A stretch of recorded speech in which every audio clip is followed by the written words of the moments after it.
ఈ వీడియో క్లిప్స్లో కనిపిస్తున్న సిటీని చూడండి, ఈ మోడర్న్ బిల్డింగ్స్ని చూడండి, అట్లాగే ఈ డెవలప్మెంట్ని చూడండి. సేమ్ టైంలో ఎంత క్లీన్గా ఉందో చూడండి, ఎంత అందంగా ఎంత ప్రశాంతంగా ఉందో కూడా చూడండి. హారన్స్ లేవు, ఎక్కువ ట్రాఫిక్ సమస్య లేదు, ఇక్కడ ట్రాఫిక్ ప్రాబ్లం లేదు, వర్షం పడితే డ్రైనేజ్ ప్రాబ్లం లేదు. ఇంతలా డెవలప్ అయిన ఈ సిటీ, ఇంతలా పాపులేషన్ ఉన్న ఈ సిటీలో పొల్యూషన్ కూడా చాలా తక్కువలో ఉందంటే మీరు నమ్ముతారా? కానీ అది నిజం. ఎందుకంటే ఈ సిటీ యొక్క ఏకే చూడండి, మినిమం 23, మ్యాక్సిమం 118. సిటీ యొక్క జనాభా దాదాపు 2 కోట్లు, కానీ ఒక 60 ఏళ్ళ కిందట కేవలం 3,000. ఇంతలా ఈ సిటీలో జనాభా పెరగడానికి గల కారణం మనం వీడియోలో ముందుకెళ్ళిన తర్వాత తెలుసుకుందాం. ఇప్పటివరకు మీరు చూసిన ఈ సిటీ ఎక్కడో కాదు, మన పక్క దేశంలోనే, చైనా. మనం చూస్తున్న ఇంత డెవలప్మెంట్కి కారణం ఏంది అని మనం తెలుసుకోవాలనుకుంటే మనం కొంచెం వెనక్కి వెళ్ళాలి. వెనక్కి అనగానే రాజుల కాలం, రాజ్యాలు, యుద్ధాలు అని అంత వెనక్కి వెళ్ళాల్సిన అవసరం కూడా లేదు. ఒక 60 నుండి 70 ఏళ్ళ వెనక్కి వెళ్తే చాలు. 1940 చైనాని జపాన్ వల్ల ఆక్రమించి పాలిస్తున్న కాలం ఇది. జపాన్ వాళ్ళ పాలనలో చైనాలోని ప్రజలు చాలా ఇబ్బందులు ఎదుర్కొంటున్న సమయం ఇది. జపాన్ వాళ్ళ పాలనకి చెక్ పెట్టాలంటే చైనాకున్న ఏకైక option world war 2. World war 2లో జపాన్కి అగ్నిస్ట్గా ఉన్న కంట్రీస్తో జాయిన్ అయ్యి జపాన్ని ఓడిస్తే జపాన్ వాళ్ళు చైనాని వదిలి వెళ్ళిపోతారని చెప్పి చైనాకు అర్థమైంది. ఇంకా వెంటనే చైనా వరల్డ్ వార్ 2లో జాయిన్ అయిపోయింది. వరల్డ్ వార్ 2 ముగిసింది, జపాన్ ఓడిపోయింది. ఓడిపోగానే చైనాని వదిలి జపాన్ వాళ్ళు వెళ్ళిపోయినారు. వరల్డ్ వార్ 2 ముగిసిన వెంటనే చైనాలో ఒక సివిల్ వార్ స్టార్ట్ అయింది. చైనాలోని 2 లోకల్ పార్టీస్ అయిన Chinese communist party and Nationalist party, వీటి రెండింటి మధ్యలో ఈ సివిల్ వార్ స్టార్ట్ అయింది. ఈ సివిల్ వార్ ఏదో కొత్తది కాదు, ఇది 1929 నుండే సాగుతుంది. కానీ జపాన్ వాళ్ళు చైనాని ఆక్రమించడంతో ఈ సివిల్ వార్ని కొన్ని రోజులు పక్కన పెట్టేసిండ్రు. వరల్డ్ వార్ 2 ముగియగానే ఈ సివిల్ వార్ మళ్ళీ స్టార్ట్ అయింది. చివరికి 1949లో ఈ సివిల్ వార్ ముగిసింది. Chinese communist party Nationalist party పైన విజయం సాధించింది. ఓడిపోగానే నేషనలిస్ట్ పార్టీలోని అందరూ చైనాను వదిలి పక్కనే ఉన్న ఐలాండ్ తైవాన్కి పారిపోయింది. 1949 అక్టోబర్ 1 అఫీషియల్గా ఒక కంట్రీ లాగా మారింది చైనా. సివిల్ వార్లో విన్ అయిన చైనీస్ కమ్యూనిస్ట్ పార్టీ, దాని ముఖ్య అధ్యక్షుడు మావో జెడాంగ్ లీడర్షిప్లో the republic of China journey start అయింది. The great leap forward. 1958లో మావో జెడాంగ్ ఒక క్యాంపెయిన్ స్టార్ట్ చేసిండు, గ్రేట్ లీప్ ఫార్వర్డ్ క్యాంపెయిన్. ఈ క్యాంపెయిన్ యొక్క ముఖ్య ఉద్దేశం ఎకనామిక్ ట్రాన్స్ఫర్మేషన్, చైనాని ఒక పవర్ఫుల్ కంట్రీ లాగా మార్చాలి అనే ఉద్దేశం. దీనికోసం మావో కొన్ని పథకాలను ప్రవేశపెట్టిండు. ఎవరైతే వ్యవసాయానికి అవసరమయ్యే భూములను ఆక్రమించుకున్నారో వాళ్ళ దగ్గర నుండి ఆ భూములను లాగేసుకొని రైతులకి లీజ్కి ఇచ్చిండు. ఇలా లీజ్కి ఇచ్చిన భూముల్లో రైతులని గ్రూపుల్లాగా డివైడ్ చేసి వ్యవసాయం చేయాలని ఆర్డర్ వేసిండు.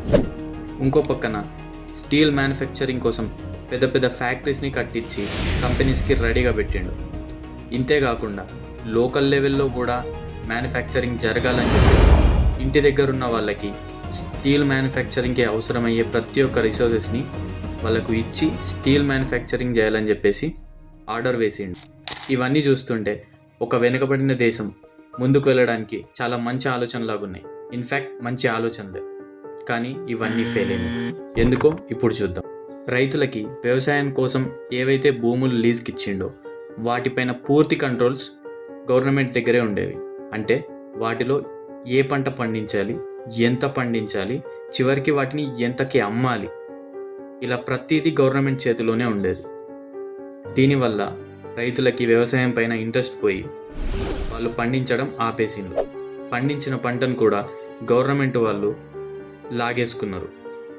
ఇంకో పక్కన మ్యానుఫ్యాక్చరింగ్ కోసం పెద్ద పెద్ద ఫ్యాక్టరీస్ ఏవైతే కట్టించిండో వాటిలోకి కంపెనీస్ రాకుండా ఉండడం వల్ల అవి యూజ్ లేకుండా తయారయ్యాయి. అంతేకాకుండా ఏవైతే ఉన్న కొన్ని కంపెనీస్ అక్కడ మ్యానుఫ్యాక్చరింగ్ చేస్తున్నాయో వాటిలోని పూర్తి కంట్రోల్స్ కూడా గవర్నమెంట్ దగ్గరే ఉండేది. అంటే ఏం మ్యానుఫ్యాక్చర్ చేయాలి, ఎంత మ్యానుఫ్యాక్చర్ చేయాలి, మ్యానుఫ్యాక్చర్ చేసి ఎంత కమ్మాలి, అట్లాగే అందులో ఉన్న లేబర్స్కి ఎంత ఛార్జెస్ ఇవ్వాలి, ఇవన్నీ గవర్నమెంట్ చేతిలోనే ఉండేసరికి అక్కడ వర్క్ చేసే వాళ్ళు కూడా ఇంట్రెస్ట్ లేకుండా వాళ్ళు కూడా వర్క్ చేయడం ఆపేసింది. లోకల్ లెవెల్ స్టీల్ మ్యానుఫ్యాక్చరింగ్ కోసం ఏదైతే రిసోర్సెస్ ఇంటి దగ్గర ఉన్న వాళ్ళకి ఇచ్చిండో వాళ్ళు వాటి ద్వారా తయారు చేసిన స్టీల్ సరిగ్గా లేకపోవడం, క్వాలిటీ బాగుండకపోవడం, దేనికి యూజ్ అవ్వకపోవడం వల్ల అక్కడ కూడా లాస్ వచ్చింది. దీనికి కారణం వాళ్ళకు రిసోర్సెస్ ఇచ్చిండు, కానీ ఆ రిసోర్సెస్ని ఎలా యూజ్ చేయాలి అని చెప్పేసి వాళ్ళకి స్కిల్ లేకపోవడం. ఇక్కడ ప్లానింగ్ బాగుంది కానీ ఎగ్జిక్యూషన్ బాగాలేదు. దీనివల్ల ఈ 2 పాలసీస్ ఫెయిల్ అయ్యాయి.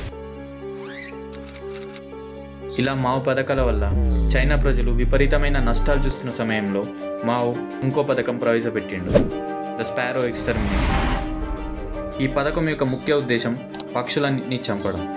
ఎందుకంటే రైతులు పండిస్తున్న పంటలను పక్షులు వచ్చి నాశనం చేస్తున్నాయని చెప్పేసి వాటిని చంపాలని మావో డిసైడ్ అయ్యి ఈ పథకాన్ని ప్రవేశపెట్టిండు. దీంట్లో భాగంగానే చైనాలోని పక్షులన్నింటినీ చంపడం మొదలుపెట్టిండు. దీనివల్ల చైనాలో పక్షుల సంఖ్య విపరీతంగా తగ్గిపోయింది. ఇలా పక్షుల సంఖ్య తగ్గడంతో కొంతమంది రీసెర్చ్ చేసేవాళ్ళు ఆ చనిపోయిన పక్షుల్లోని పొట్టల్లో చూస్తే అన్ని పురుగులు ఉన్నాయి. సో అప్పుడు వాళ్ళకి అర్థమైంది ఏంటంటే ఆ పక్షులు పంటల్ని తినడం లేదని, అక్కడ ఉన్న పురుగులని తింటున్నాయని, వాటి వల్ల రైతులకి ఎంతో లాభం ఉంటుందని వాళ్ళకి అర్థమైంది. ఇది వెళ్ళి మావోకి చెప్పడంతో ఈ స్పారో ఎక్స్టర్మినేషన్ క్యాంపెయిన్ని ఆపేసిండు. కానీ అప్పటికే జరగాల్సిన నష్టం పూర్తిగా జరిగిపోయింది. పక్షుల సంఖ్య విపరీతంగా తగ్గడంతో పంటల్లోని పురుగుల సంఖ్య విపరీతంగా పెరిగిపోయింది. దీనివల్ల చేతికొచ్చిన పంట కూడా మొత్తంగా నాశనమైంది. వీటన్నిటి వల్ల చైనాలో విపరీతమైన కరువు ఏర్పడింది. ఈ కరువులో ఏకంగా 40 లక్షల మంది చనిపోయింది. వీటన్నిటి వల్ల మావో పైన ప్రజల్లో విపరీతమైన ద్వేషం మొదలైంది. ఇలా మావో పైన చైనా ప్రజల్లోనూ తన సొంత పార్టీలోనూ ద్వేషం మొదలవడంతో మళ్ళీ కొత్త క్యాంపెయిన్ స్టార్ట్ చేసిండు, 1966 ద కల్చరల్ రెవల్యూషన్.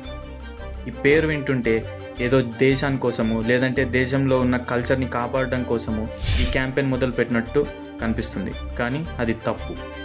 ఈ క్యాంపెయిన్ యొక్క ముఖ్య ఉద్దేశం మావోని తన ఐడియాలజీస్ని తను కాపాడడం కోసం ఈ క్యాంపెయిన్ని స్టార్ట్ చేసిండు. దీనికోసం మావో స్టూడెంట్స్ని తయారు చేసుకొని వాళ్ళని తన ఆర్మీ లాగా క్రియేట్ చేసుకున్నాడు. వాళ్ళకి రెడ్ గార్డ్స్ అని పేరు పెట్టుకున్నాడు. వీళ్ళకి తలపైన ఒక టోపీ, చేతికి ఒక ఎర్ర బ్యాండ్ ఉండేది. వీళ్ళ చేతిలో మావో ఐడియాలజీస్కి సంబంధించిన ఒక బుక్ ఉండేది. వీళ్ళ పని ఏంటంటే మావో ఐడియాలజీస్ని, మావోని కాపాడడం. మావోకి వ్యతిరేకంగా, తన ఐడియాలజీస్కి వ్యతిరేకంగా ఎవరు మాట్లాడినా వాళ్ళని శిక్షించడం. ఈవెన్ అలా మాట్లాడిన వాళ్ళు వాళ్ళ సొంత ఫ్యామిలీ మెంబర్స్ అయినా వాళ్ళని చంపడం. దీనికోసం ఆ రెడ్ గార్డ్స్ వాళ్ళకి మావో ఫుల్ కంట్రోల్స్ ఇచ్చేసిండు. చైనాలో ఉన్న స్కూల్స్ అండ్ కాలేజెస్ అన్నిటినీ క్లోజ్ చేపించిండు. స్టూడెంట్స్ అందరినీ విలేజెస్కి వెళ్ళి అక్కడ ప్రజలు ఎలా వ్యవసాయం చేస్తున్నారో వాళ్ళని చూసి నేర్చుకోవాలని చెప్పేసి రూల్ పాస్ చేసిండు. ఈ రెడ్ గార్డ్స్ మొత్తం అవుట్ ఆఫ్ కంట్రోల్ వెళ్ళిపోయిండు. వాళ్ళకు ఫుల్ కంట్రోల్స్ ఇవ్వడంతో వాళ్ళు ఎవరిని పడితే వాళ్ళని పని చేయడం, ఎవరిని పడితే వాళ్ళని చంపేయడం మొదలు పెట్టేసిండు. వీళ్ళ వల్ల దేశంలో అల్లకల్లోలం మొదలైంది. వీటన్నిటి వల్ల దేశానికి చాలా నష్టం జరుగుతుందని ఈ కల్చరల్ రెవల్యూషన్ని మావో ఆపేసిండు. ఈ క్యాంపెయిన్ వల్ల, ఈ రెడ్ గార్డ్స్ వల్ల ఏకంగా 20 లక్షల మంది చనిపోయిండు. చివరికి 1976లో ఆరోగ్యం బాగలేక మావో చనిపోయిండు. ఇప్పటి వరకు జరిగినవన్నీ మనం చూసుకుంటే మావో మనకు ఒక పెద్ద విలన్గా కనిపిస్తాడు, కానీ అతను కొన్ని మంచి పనులు కూడా చేసిండు. ఉమెన్ ఈక్వాలిటీ, అరేంజ్ మ్యారేజ్ని, ఫోర్స్ మ్యారేజెస్ని బ్యాన్ చేశాడు. మావో ఎప్పుడు తన మాటల్లో women holds the half of the sky అని అనేవాడు. అంటే ఆకాశంలో సగభాగం ఆడవాళ్ళకు కూడా హక్కు ఉంది అని అర్థం. తన రూలింగ్లో చాలా స్కూల్స్ అండ్ కాలేజెస్ని కట్టించిండు. పేదరికాన్ని నిర్మూలించడం కోసం కూడా తన వంతు ప్రయత్నం తను చేసిండు, కానీ వీటిని లాంగ్ రన్లో కంటిన్యూ చేయలేకపోయాడు. అందువల్లే చైనా అన్ని నష్టాలు చవి చూసింది. ఇప్పటి వరకు మనం చూసింది చైనా యొక్క స్ట్రగ్లింగ్ స్టోరీ, కానీ ఇప్పుడు అసలు చైనా ఎలా ఒక ఎకనామిక్ సూపర్ హౌస్గా మారింది అనేది మనం చూడబోతున్నాం. 1976లో మావో చనిపోయిన తర్వాత డెంగ్ జియోపింగ్ అనే వ్యక్తి అధికారంలోకి వచ్చిండు. ఇతనిది కూడా చైనీస్ కమ్యూనిస్ట్ పార్టీ. ఒక దేశం అభివృద్ధి చెందాలంటే డెంగ్ యొక్క ఉద్దేశంలో ఆ దేశానికి ఎకనామిక్ ఫ్రీడమ్ ఇవ్వాలి. దీనిలో భాగంగానే డెంగ్ కొన్ని కొత్త పాలసీస్ని ఇంట్రొడ్యూస్ చేసిండు. వ్యవసాయం కోసం హౌస్ హోల్డ్ రెస్పాన్సిబుల్ సిస్టమ్ అనే పథకాన్ని ప్రవేశపెట్టిండు. దీంట్లో భాగంగా రైతులకి భూములని లాంగ్ టర్మ్ లీజ్కి ఇచ్చేవాడు. రైతులకి పూర్తి ఫ్రీడమ్ ఉండేది, ఏ పంట వేయాలి, ఎంత పండించాలి అనేది. గవర్నమెంట్కి కొంత ఇవ్వాల్సిన పంట ఇచ్చేసి మిగతా పంటని వాళ్ళు ఎంతకైనా అమ్ముకోవచ్చు, ఎక్కడైనా అమ్ముకోవచ్చు అని చెప్పేసి వాళ్ళకు ఫ్రీడమ్ ఇచ్చేసాడు. ఇలా చేయడంతో రైతులకి వ్యవసాయం పైన ఇంట్రెస్ట్ మొదలైంది. దీనివల్ల చైనా యొక్క అగ్రికల్చర్ సెక్టర్లో విపరీతమైన గ్రోత్ వచ్చింది. సేమ్ ఐడియాని ఫ్యాక్టరీ సెక్టర్లో కూడా ఇంప్లిమెంట్ చేసిండు. Factory manager responsibility system. ఫ్యాక్టరీలో వర్క్ చేసే వర్కర్స్కి కంప్లీట్ కంట్రోల్స్ ఇచ్చేసిండు. ఆ ఫ్యాక్టరీస్లో ఏం మ్యానుఫ్యాక్చర్ చేయాలి, ఎంత మ్యానుఫ్యాక్చర్ చేయాలి అనేది వాళ్ళకే వదిలేసిండు. కానీ గవర్నమెంట్కి ఇవ్వాల్సిన కోటా ఇచ్చేసి మిగతాది వాళ్ళకి నచ్చిన ధరల్లో అమ్ముకోవచ్చు అని వాళ్ళకు కూడా రూల్ పెట్టిండు. ఈ పథకాల వల్ల కేవలం 2 ఏళ్లలోనే అటు అగ్రికల్చర్ సెక్టర్లో ఇటు మ్యానుఫ్యాక్చర్ సెక్టర్లో విపరీతమైన డెవలప్మెంట్ జరిగింది. ఇంకో పక్కన ఎడ్యుకేషన్ ఇంపార్టెన్స్ గురించి కూడా అవగాహన కల్పిస్తూ చైనాకి వచ్చే ఫ్యాక్టరీస్కి అవసరమయ్యే స్కిల్స్ లేబర్స్ని తయారు చేసిండు. ఇవన్నీ ఒక ఎత్తైతే TVEs township and villages enterprises.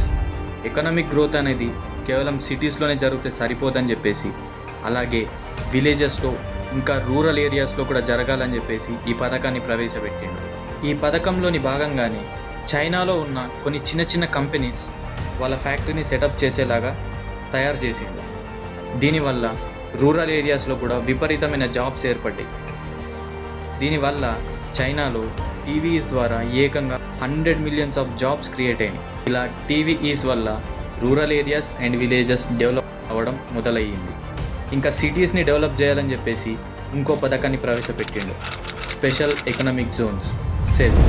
దీనికోసం కొన్ని సిటీస్ని సెలెక్ట్ చేసుకున్నాడు. అందులోని సిటీస్ వచ్చేసి షెమెన్, షాంటో, షెంజెన్, జుహాయ్ సిటీస్ని సెస్ అనే పథకం కింద డెవలప్ చేయడం స్టార్ట్ చేసిండు. ఈ సిటీస్లో ట్యాక్స్ కట్ ఆఫ్, కొంచెం తక్కువగా రూల్స్, తొందరగా బిజినెస్ పెట్టుకోవడానికి వీలుగా ఉండే పద్ధతులు ఇలాంటివన్నీ ఇంప్లిమెంట్ చేసిండు. ఈ సెజ్లో భాగంగానే షెంజెన్ అనే సిటీ, మనం వీడియో స్టార్టింగ్లో మాట్లాడుకున్న సిటీ ఇదే సిటీ. 60 ఏళ్ల కిందట కేవలం 3,000 జనాభా, ఇప్పుడు 2 కోట్లకు పైగా ఉంది. 1980లో జస్ట్ 0.3 బిలియన్ జీడిపితో ఉండేది, ఇప్పుడు $429 బిలియన్ జీడిపితో ఉంది. సెజ్ క్యాంపెయిన్ కింద సెలెక్ట్ అయిన ఆ 5 సిటీస్ కూడా ఇప్పుడు వరల్డ్ క్లాస్ సిటీస్గా డెవలప్ అయిపోయాయి. మావ్ యొక్క ఐడియాలజీస్లో కంప్లీట్ కంట్రోల్స్ తన చేతిలో ఉండాలనుకున్నాడు, కానీ డెంగ్ కంప్లీట్ కంట్రోల్స్ ఎవరి చేతిలో ఉండాలో వాళ్ళకే ఇచ్చేసిండు. దీనివల్ల చైనా ఒక ఎకనామిక్ పవర్ హౌస్గా మారింది.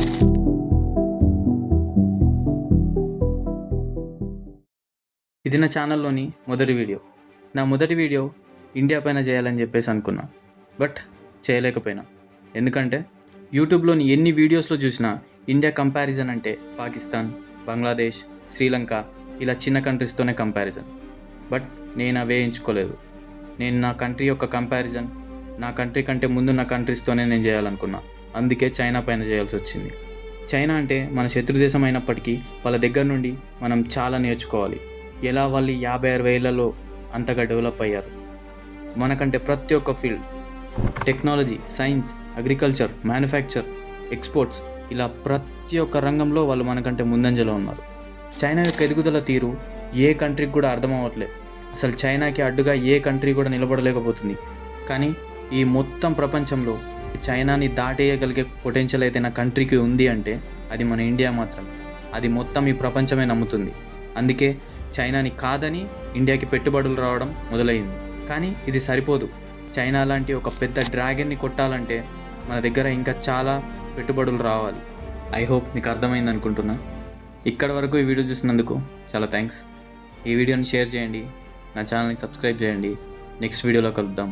జై హింద్.